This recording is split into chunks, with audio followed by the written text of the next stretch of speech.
વિચારવાદીઓ કહેતા હોય છે કે મન હોય તો માળવે જવાય.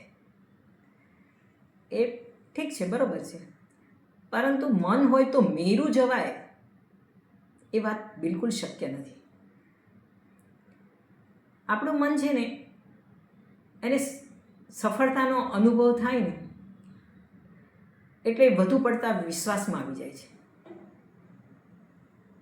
અને એને કહે છે ઓવર કોન્ફિડન્સ. એકવાર વેસ્ટ ઇન્ડિઝના બોલર છે જોએલ ગાર્નર, એને એક ઇન્ટરવ્યૂમાં પૂછવામાં આવ્યું કે તમને એવો કોઈ પ્રસંગ યાદ છે કે જે તમારા જીવનમાં કાયમ માટે એને ભૂલી ના શકો, એવો કોઈ યાદગાર પ્રસંગ? ત્યારે એણે કહ્યું કે હા, મારી ક્રિકેટ કારકિર્દી દરમિયાન ઈસવીસન 1983ની અંદર વેસ્ટ ઇન્ડિઝ ભારત સામે હારી ગયું હતું. એ ખરેખર અમારા માટે બહુ હતાશાજનક ઘટના હતી, જે આજે પણ મને યાદ છે. તો એને પૂછવામાં આવ્યું કે એવું શું બન્યું હતું? તો એણે કીધું કે એ સમયે એવું હતું કે 1975 અને 1979 આ બંને વખતે વર્લ્ડ કપ ટુર્નામેન્ટનું આયોજન થયું હતું. એમાં બંને વખતે વેસ્ટ ઇન્ડિઝ વર્લ્ડ કપ જીતી ગયું હતું અને એ વખતે ભારત બહુ જ પાછળ હતું. હવે ઈસવીસન 1983માં ફરીથી વર્લ્ડ કપ ટુર્નામેન્ટનું આયોજન જ્યારે થયું ત્યારે વેસ્ટ ઇન્ડિઝ બધી જ મેચ જીતી ગયું હતું અને ફાઇનલની અંદર ભારતની સામે એ હારી ગયું. એમાં થયું એવું કે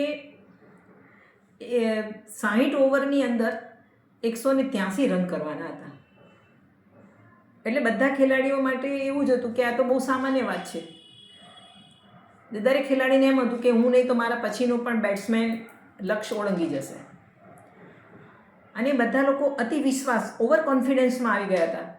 એટલે જે રમત રમતી વખતે જે ધ્યાન, ચીવટ અને ખંત રાખવા જોઈએ ને એ લોકો મેચમાં રાખી ના શક્યા અને આને પરિણામે ભારત સામે હારી ગયા.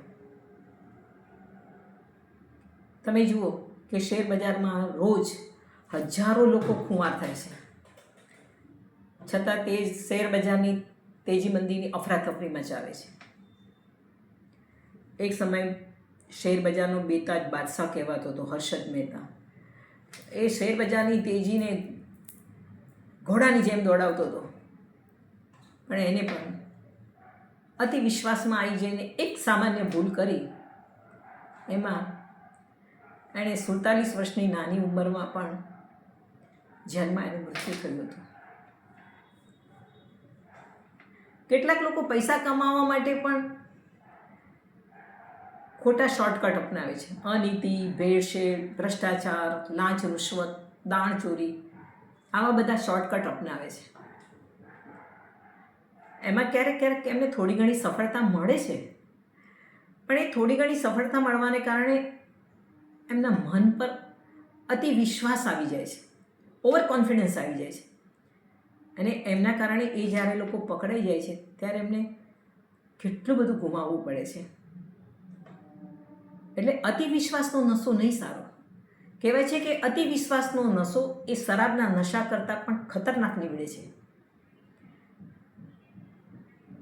અને એ અંતે એ લોકોને નિરાશા તરફ ધકેલી દે છે.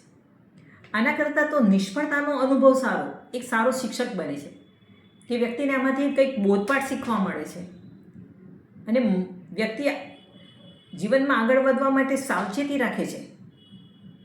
પણ અતિ વિશ્વાસનો નશો છે ને એ વ્યક્તિને એટલી ઊંડી ઘરતામાં ધકેલી દે છે કે માણસ ડિપ્રેશનમાં કે ક્યારેક આત્મહત્યા તરફ વળી જાય છે. અજીત શેખર સૂરી નામના જૈન મુનિએ કહ્યું છે